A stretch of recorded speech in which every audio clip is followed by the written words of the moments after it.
selendang biru.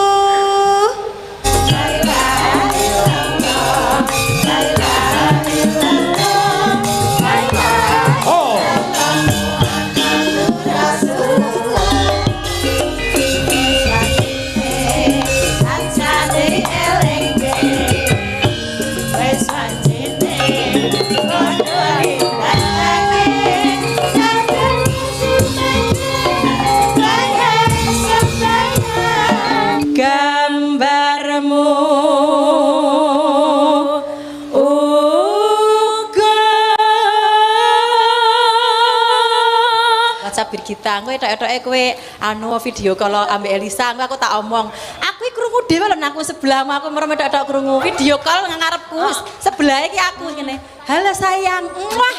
Kon jujur wae. Asline gore arep pengen ngepek awakmu rabi loro karo awakmu lho, El.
Deptes maeku nyawang slendang biru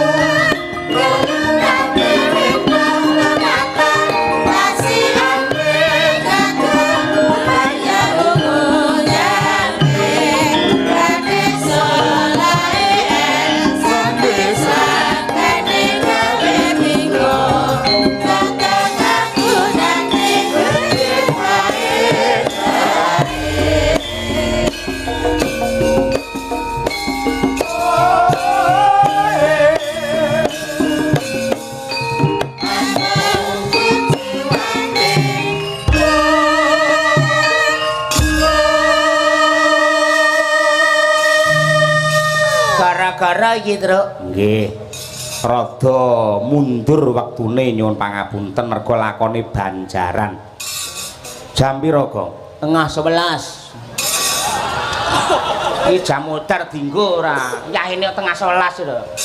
Aku sing penting jamku krepyak gilap perkara jame mlaku apa ora masalah. Nggih merga kula percaya mutiarane para pamirsa wayang kulit niku tetep wonten ing Jakarta menika saestu mboten namung seneng kalian lagon mboten seneng kalih lucon ning lakone tetep yang menjadi terutama dan yang pertama nah, niku. Mangga Mbak Umi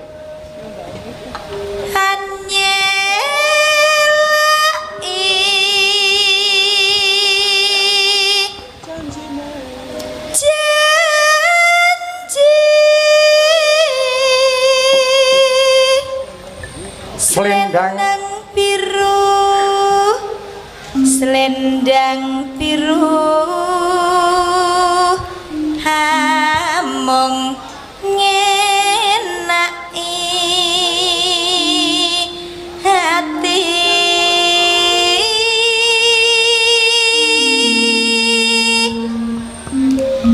Nora tekan batin setiamu.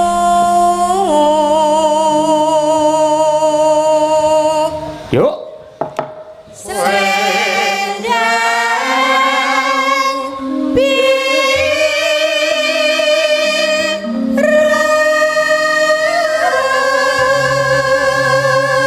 sekali lagi tetap ana janjimu selendang biru.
nah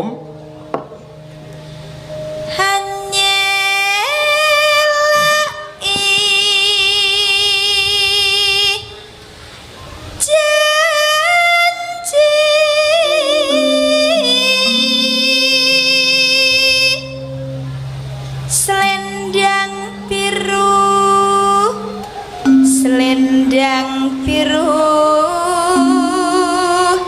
hamong ngenai hati.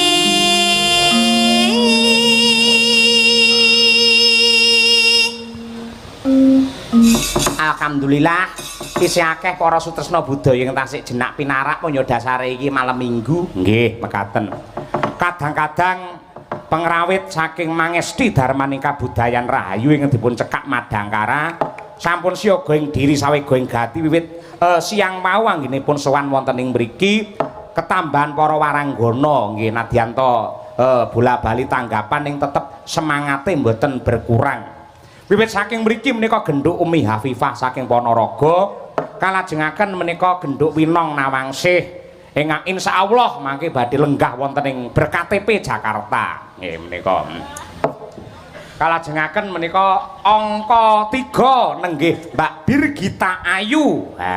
Setiani Haryanto. Sarjana seni magister seni aslinipun menika saking Kediri. Kalajengaken waduh menika ibuke truk kecuk.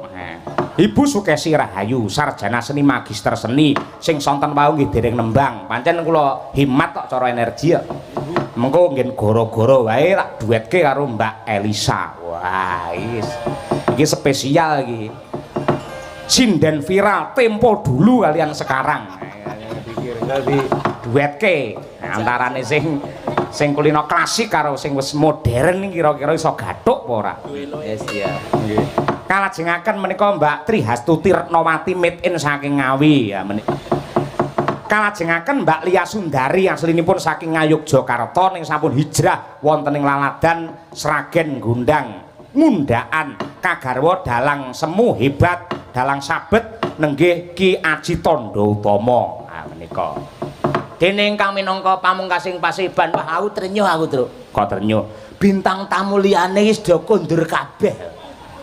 Pikiran jaga. Bintang tamu liyane wis kondur kabeh. Parandene iki Mbak Elisa Orcarus Alaso isih setia kepada Madangkara, cinta kepada para penonton lho. Kaya ngono kuwi lho. Ngono kuwi lek ora cinta berat karo dalange mokal kaya ngono kuwi. Cinta bab ya kakak adik ngono lho, cinta karo kakak adik ngono lho. Kaya ngono kuwi. Kuwi ora kuwi aja GR sik, gong aja GR. Mbak Elisa wis paring dawuh nadyanto mangke bintang tamu sanesipun mundur bar limbukan Pak Dalang, mangke kula tetep nganti goro-goro. Kula eman-eman mumpung siji bisa ketemu kalian Madangkara nggih kangen-kangenan. Angka loro men fan pecinta wayang, pecinta Mbak Elisa niku katek mboten kecewa wonten ing mriki. Lho. Kaya ngono kuwi. Jane Dalang sing ngelem karo Mbak Elisa sing iso dhuwur banget ya mung kowe ya, Truk.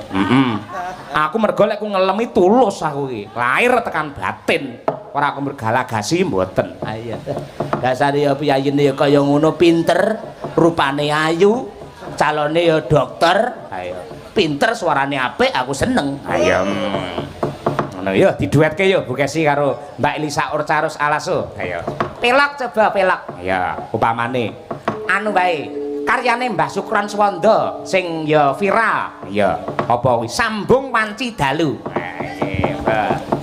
Ya Bu Kesi karo Mbak Elisa coba kaya apa ayo.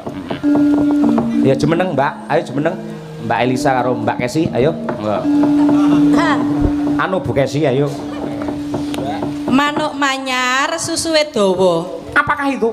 Entuk sing anyar kok lali mbok tuwa. Ngono ki lho. Tak rungok-rungokne lho. Iki ket jejer sore mau, ket limbukan. Aku ki ya pas lingguh ning kene iki kok ya krungu lho. Dalange muni apa wae aku ya ngerti.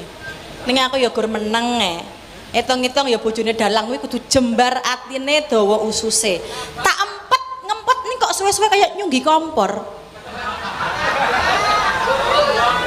Kula mboten lho, Bu. Nyapa? Mboten kula mboten marahi kula. Enggak marah-marahi gitu loh.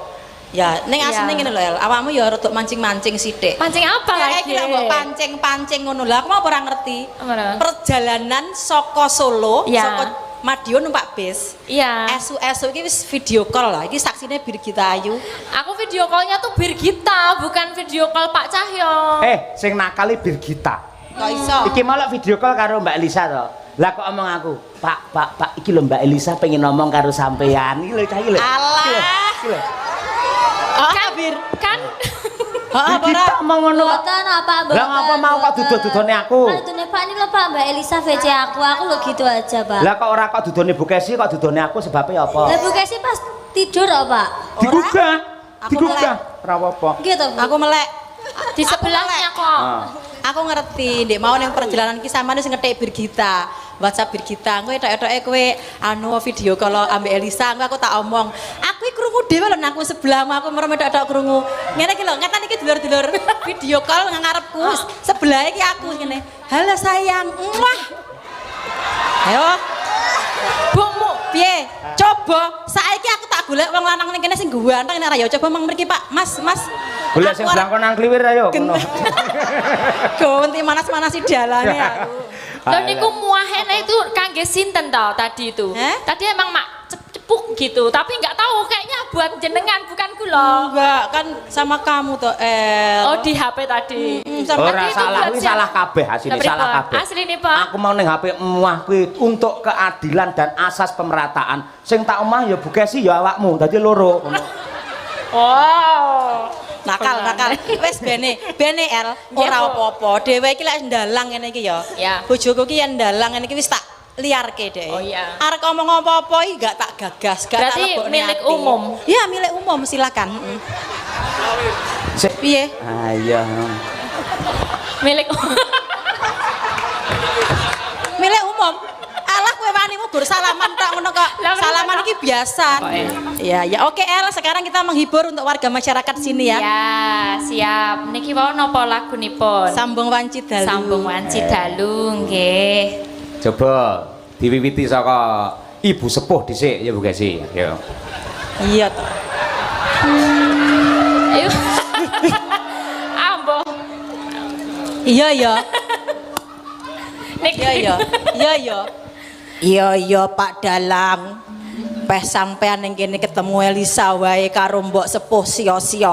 Awas titenono sesuk-esuk lek tekan ngomah sampean ora tak paringi. Mbok angkat neh, mbok. Maaf ya, mbok. Ya, di mesra-mesrake mau Elisa. Yus gak apa-apa, aku terima. Jadi memang menjadi istrinya Dalang itu harus jembar hati, dawa ususe. Jadi nggak masalah wis. Ikhlas aku. Terima kasih. Bagaimanapun tuh cuman pikiran dan perkataan kok Bu. Wong yo nyatane kan nggak iso nyandeng, sing iso dilus-lus ya mung debok. Iya. Ya kan? Jadi ya santai aja. Iya bener. Ora apa-apa, ngelus-ngelus debok iki malah entuk dhuwit. Ngelus-ngelus sinden malah kelangan dhuwit. Ayo. Lagine pinter. Pinter aku. Alah, yuk nembang. Ya pakai bawa mboten. Dibawani ora Pak? Oh, spesial ya komplit. Spesial kok ya. Nggih. Coba. Oke sih, ya Bu. Sayang, ayo sayang. Gombal amoh. Senengane Pak Untung ngene iki lho, ayo. Pokoknya kalau Bu Gesi itu marahan sama Pak Cahyo terus ada Elisa. Wah, saya seneng sekali. Pasti nanti saya sawer 5 juta. Urung ya, urung kok hari ini. Mangga Bu.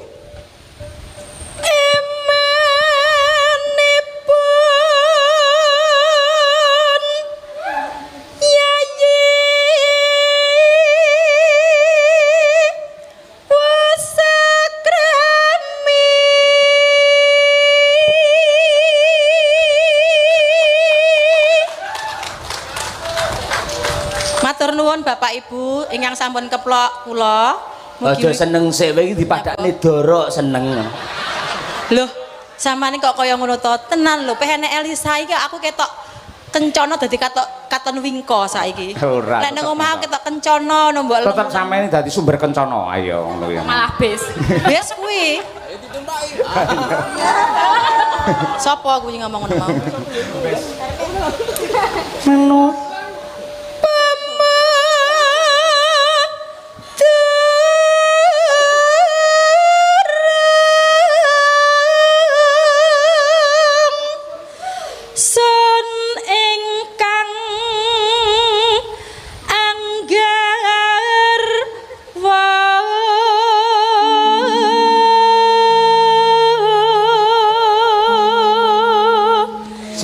garis melih Bu Gesi.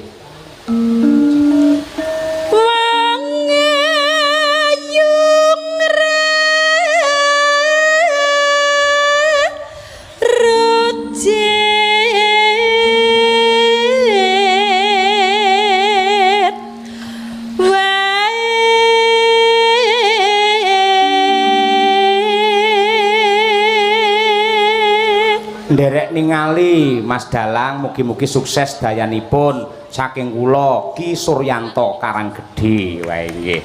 Menika Pak Sur menika ingkang rama teng mriki jenak pinarak. Kok tuwemen yo temu iki malah ayo nggih. Tadi ada titipan juga Pak Cahyo dari Siapa, mana Mbak? ya? Nur Bali Jawi. Hah? Katanya DM jenengan atau WA jenengan. Minta nanti ngimpi, langgam ngimpi pengen bawa sendiri dipalarke. Oh ini ya Cek. ketemu ya Mbak, siap. Terima kasih sudah diingatkan Mbak Elisa ya. Makasih. Yang jenengan Mbak. Iya. Brandene maksa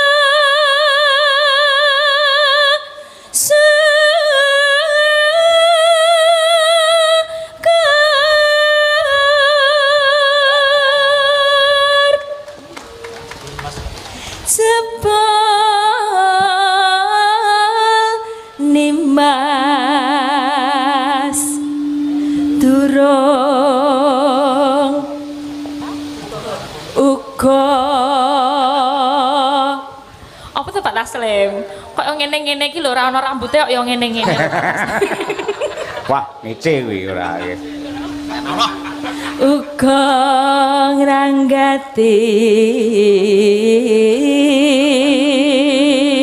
Sik, piye Gong yen kowe mbiji suarane Bu Kesi karo Mbak Elisa piye? Iki mempunyai karakter sendiri-sendiri. Cara sound system no Bu Kesi iki basse, terus Mbak Elisa iki triple. Mangka suara gen apik ben iso stereo. Carane ya kudu duwe loro-lorone ngono. Berarti sampean Triple. butuhe triple. Stereo atau triple. Berarti triple aku. Hah, Basen jenengan. bahasa aku. Kula treble carane sik Treble. dhuwur. Heeh. Jenengan sik Ra penak kuwi ya omongane kuwi Bu Kesi kuwi. Oh, alah. No akal sampean. suara itu suara atas, suara bawah itu loh Bu maksudnya. takon jujur wae. Pripun? Asline gore arep pengen ngepek awakmu rabi loro karo awakmu lho, El. Ya jangan toh Bu, kok yo Ning cuma jujur aku ora wae. payu-payu. Jujur Cahayu. Upama lho, iki mung sak upama lho. Upama napa? Iki mung sak upama lho Upama Cahayu. napa?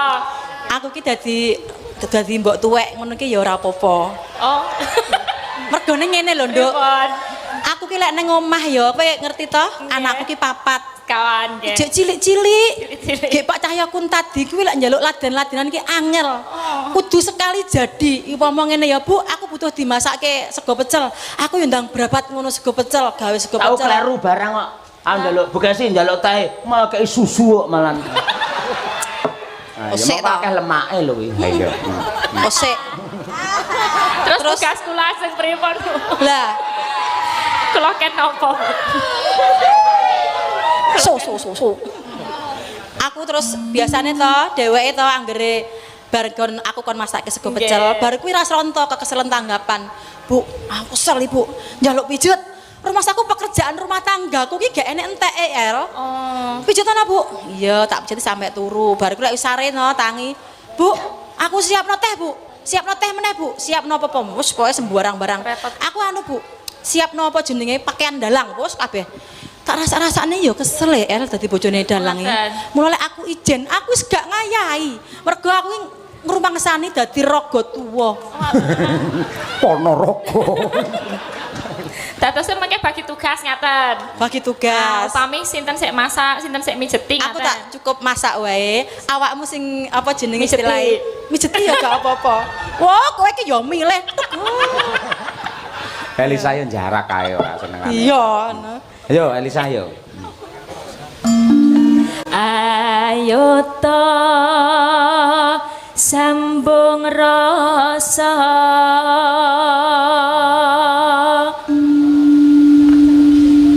nanging wanci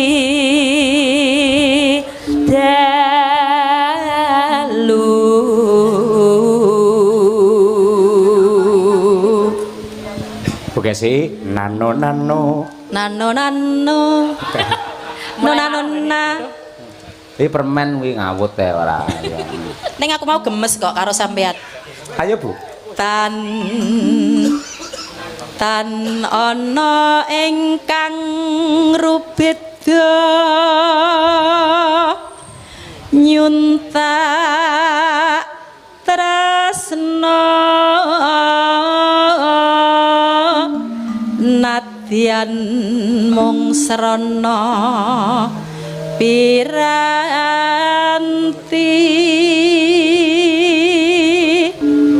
bareng berdua nono yuk gambarmu uga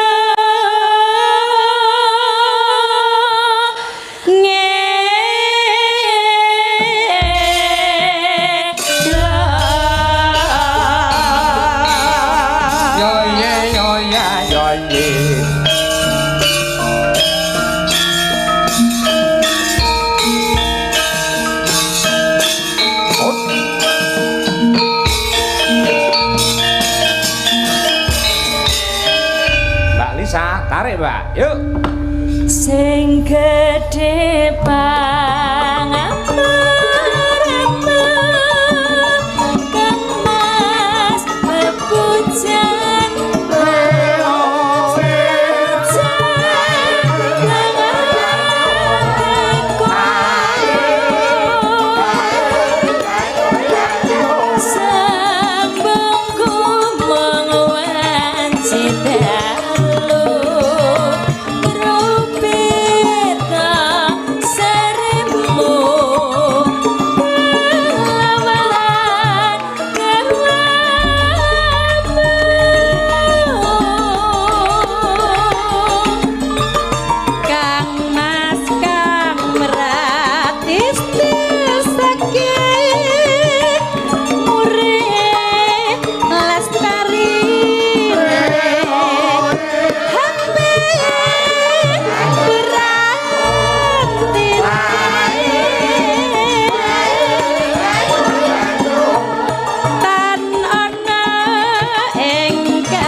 Saya berharap semoga seni tradisi wayang kulit ini tetap akan dicintai oleh masyarakat Jawa khususnya dan umumnya adalah bangsa Indonesia. Amin. Supaya tetap lestari jaya selamanya. Amin. Matur nuwun. Amin semua Bu. Wah, iki cerdas kabeh sah loro iki. Ayo. Mendah boyo yen sida urip lan andika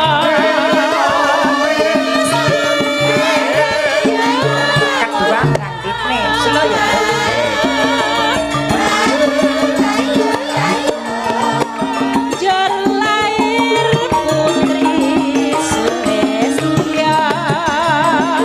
terus bisa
Terima kasih Mbak Elisa karo Bu Kesi. Marem to duwe bojo loro. Mboten.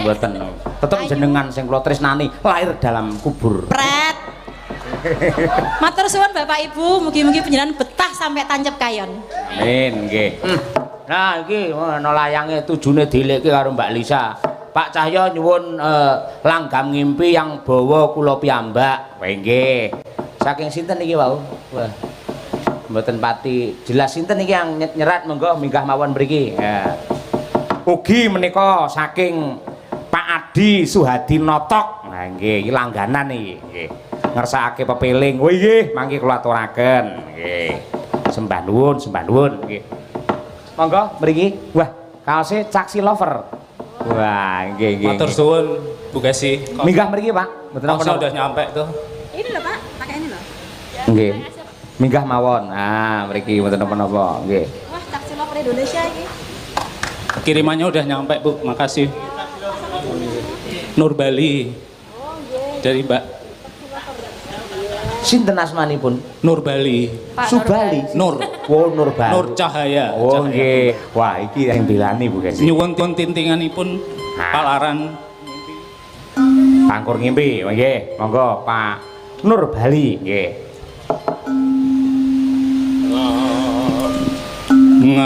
ngambara ing awang-awang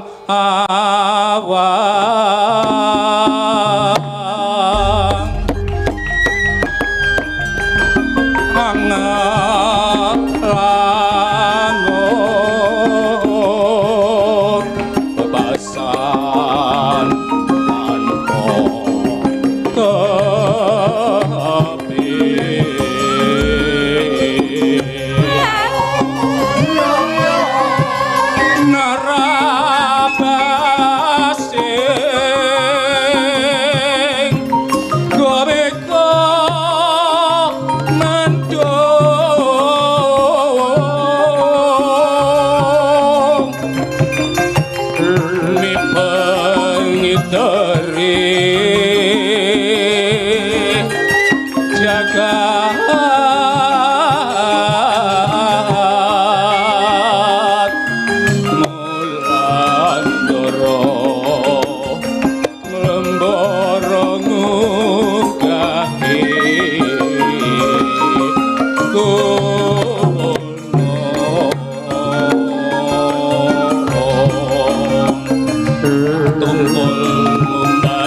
matur suwun.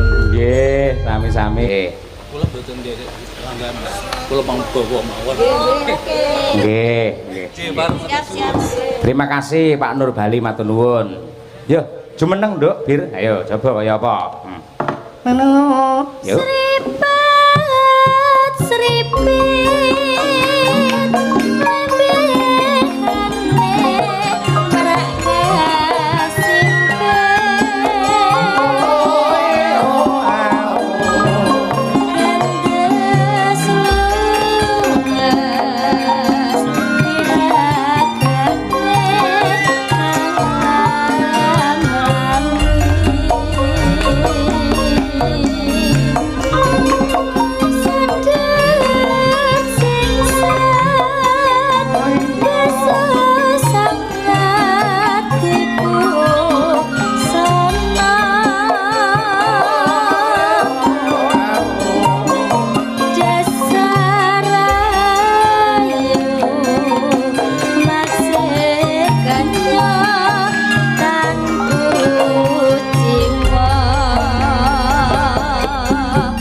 kasih, matur nuwun genduk Birgita. Ditutup gong pepeling. Heeh, ngaturake sing apa wi religi salah siji. Iya. Kula nyuwun sing nembang genduk Umi Mbak Triastuti karo genduk Winong bersama Mbak Elisa Orcarus. Lah iya. Langsung papat coba kaya apa. Monggo tanpa bawa lajeng kemawon pepeling karya Abdi Solo Ki Anom Surata. Dados.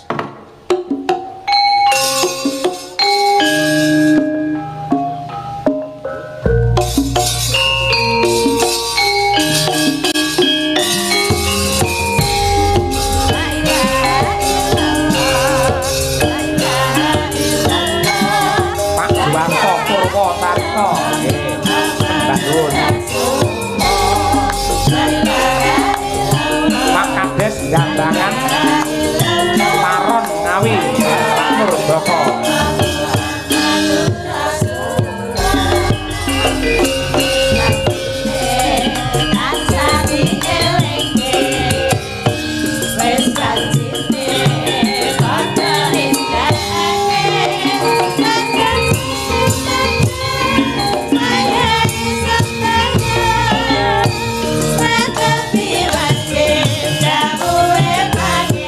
Joko Marsino.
kasih semuanya Mbak Elisa matur nuwun. Nggih, nggih.